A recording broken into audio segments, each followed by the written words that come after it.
दोस्तों जैसे कि मैंने कल आपको बोला था कि आज स्टॉक मार्केट में एक अच्छा खासा करेक्शन देखने को मिलने वाला है, तो वैसा ही हुआ है। जैसे यूएस मार्केट में करेक्शन आया था, वैसा इंडियन मार्केट में भी अच्छा खासा करेक्शन आज देखने को मिला।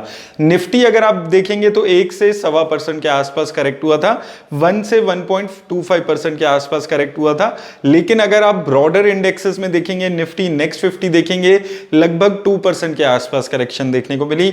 निफ्टी मिड कैप इंडेक्स देखेंगे, वहां पर भी 2% के आसपास करेक्शन देखने को मिली। और स्मॉल कैप इंडेक्स पे अगर आप जाएंगे 2.5% के आसपास की करेक्शन देखने को मिली। तो एक बहुत ही ज्यादा करेक्शन मार्केट में देखने को मिल रही है और लगातार मार्केट क्रैश हो रही है, चाहे आप इंडियन मार्केट्स की बात करें या बाहर की किसी भी मार्केट्स की बात करें।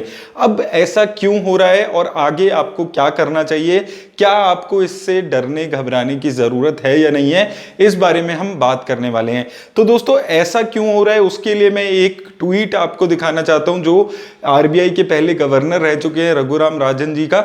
यहां पर दोस्तों आप देखेंगे तो ये जो इन्फ्लेशन की वरी है इंडिया में, ये बहुत टाइम से चल रही है, सिर्फ आज की नहीं है, ये सालों साल पुरानी इंडिया में दिक्कत है।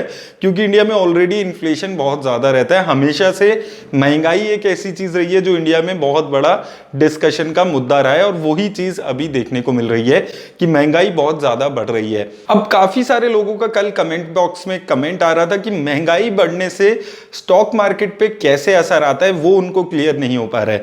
तो दोस्तों देखिए, जैसे ही महंगाई बढ़ने लगती है, महंगाई क्यों बढ़ती है? महंगाई दो रीजन से बढ़ती है कि या तो आपकी जो सप्लाई है वो कम हो गई है या डिमांड ज्यादा हो गई है। तो दोनों ही रीजन में ये होता है कि जो सप्लाई है उससे ज्यादा डिमांड है तो महंगाई बढ़ने लगती है। अब यहां पर होता क्या है कि अगर सरकार को डिमांड कम करनी है तो लोगों की जेब में जो पैसा है उसको कम करना पड़ता है। तो उसके लिए जो इंटरेस्ट रेट है उसको बढ़ाया जाता है। जैसे ही इंटरेस्ट रेट बढ़ता है तो आप समझिए कि आपके लोन की जो दरें हैं वो ऑटोमेटिकली बढ़ गई और आपको सस्ता लोन मिलना बंद हो गया। सस्ता लोन मिलना बंद हो गया तो आप कार लोग कम खरीदेंगे, हाउस लोग कम खरीदेंगे, ऐसे अलग अलग जो चीजें हैं वहां पर कम खरीदारी होने लगेगी। तो पर्सनल लोन कम लेंगे लोग, तो ऐसे करके धीरे धीरे इन्फ्लेशन कम होने लगती है अगर आप रेट बढ़ाते हैं। अब रेट बढ़ने से, इंटरेस्ट रेट बढ़ने से हमारी स्टॉक मार्केट पे क्या असर आता है? अगर इंटरेस्ट रेट बढ़ता है तो पहली चीज तो वो कंपनीज जो अभी इंटरेस्ट पे काम करती है, जहां पर बहुत ज्यादा डेट है, उनकी अर्निंग्स कम होने लगती है। एक चीज यहां पर इंपैक्ट आता है। और दूसरा, जो कंपनीज ऑलरेडी बहुत ज्यादा डेट लेना चाहती हैं और डेट, उनको डेट मिलना मुश्किल हो जाता है। और इन्फ्लेशन बढ़ने से क्या होता है कि जो कंपनीज हैं उनके रॉ मटेरियल महंगे होते जाते हैं और रॉ मटेरियल महंगे होने से प्रॉफिटेबिलिटी पे असर आता है। तो ये एक साइकिल की तरह चलता है कि इन्फ्लेशन बढ़ता है तो भी कंपनीज को दिक्कत होती है, फिर इन्फ्लेशन की वजह से इंटरेस्ट रेट बढ़ाने की कोशिश करते हैं सरकार, तो वहां पर भी कंपनीज को दिक्कत होती है और इसका ओवरऑल इंपैक्ट इकोनॉमी पे आने लगता है। तो यही चीज अब आने वाले टाइम में इंडियन इकोनॉमी में देखने को मिल रही है। सिर्फ इंडियन इकोनॉमी में नहीं, वर्ल्ड की इकोनॉमी में ये चीज देखने को मिल रही है। वर्ल्ड वाइड अगर आप और भी कंपनीज देखेंगे, और भी कंट्रीज देखेंगे, चाहे आप इमर्जिंग मार्केट्स देखेंगे, वहां पर भी बहुत ज्यादा गिरावट देखने को मिल रही है। लगातार हर कंपनी की, हर कंट्री की जो इकोनॉमी है वो गिर रही है, उनकी स्टॉक मार्केट क्रैश हो रही है। और ऐसा ही इंडिया में देखने को मिल रहा है। निफ्टी की बात करें तो 16,800 16,900 का एक बहुत ही अच्छा सपोर्ट लेवल है जिसको अभी तक निफ्टी मेंटेन कर पा रहा है। लेकिन आप बड़ी रेंज देखेंगे तो 15,600 से लेकर 18,000 की रेंज में निफ्टी काफी टाइम से कंसोलिडेशन में चल रही है। और आने वाले टाइम में भी दोस्तों, लगभग आने वाले एटलीस्ट 3 से 6 महीने में भी ऐसा ही कुछ होने वाला है। क्योंकि जैसे ही इंटरेस्ट रेट बढ़ेंगे तो कंपनीज पे असर आएगा और धीरे धीरे यहां पर आपको इंपैक्ट देखने को मिलेगा।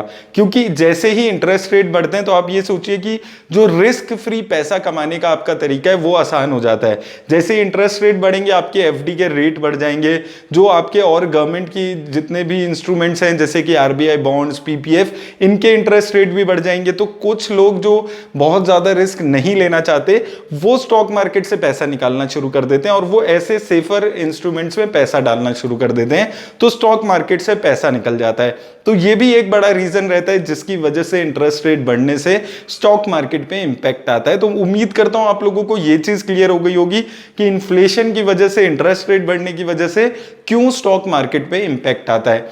अब दोस्तों बात आती है, क्योंकि काफी सारे लोग अब डरने लगे हैं, घबराने लगे हैं, क्योंकि लगातार जब मार्केट गिरती है तो बहुत ज्यादा लोगों को मन में डर आने लगता है। क्योंकि होता क्या है कि मार्केट एक आधी बार गिरती है तो लोगों को इतना फर्क नहीं पड़ता, लेकिन जब लगातार 6 महीने से आप देखेंगे कि लगातार मार्केट कभी गिरती है कभी उठती है, तो लोगों को लगता है कि क्या ये अच्छा टाइम है कि हम स्टॉक मार्केट से पैसा निकाल कर बैठ जाएं और हम लोग वेट करें स्टेबिलिटी आने का इकोनॉमी में, उसके बाद पैसा लगाएं।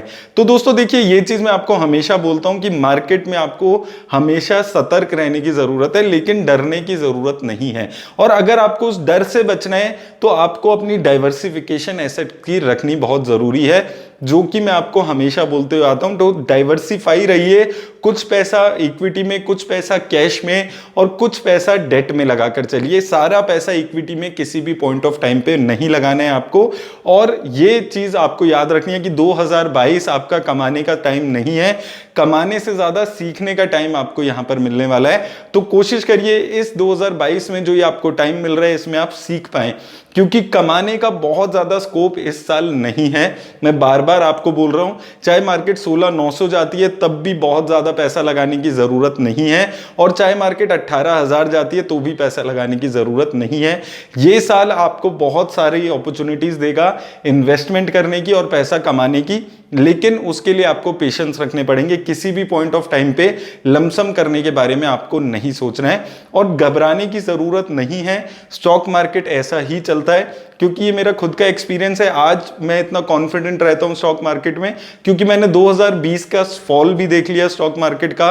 2018 में जब mid cap small cap companies अच्छा नहीं करती थी, उस वक्त भी मेरे पास small cap mid cap companies हुआ करती थी। तो मुझे पता है कि ये मार्केट का एक फेज होता है जो हमें पेशेंटली रहकर निकालना होता है। तो ये वो फेज चल रहा है मार्केट का जहां पर आपको पेशेंस रखने हैं और ये टाइम को आपको काटना है, और आपको वो चीजें समझनी है कि 2022 में बहुत ज्यादा एक्सपेक्टेशन आपको नहीं करके चलनी है। 2021 2020 जैसी रिटर्न 2022 में नहीं मिलेगी। तो इन चीजों का आप ख्याल रखें, डरने की जरूरत नहीं है। स्टॉक मार्केट ऐसा ही चलता है, सालों से स्टॉक मार्केट ऐसा ही चला है और सालों से कोई नहीं बता पाया कि स्टॉक मार्केट आगे क्या करने वाला है, और आने वाले सालों में भी कोई भी ये चीज नहीं बता पाएगा।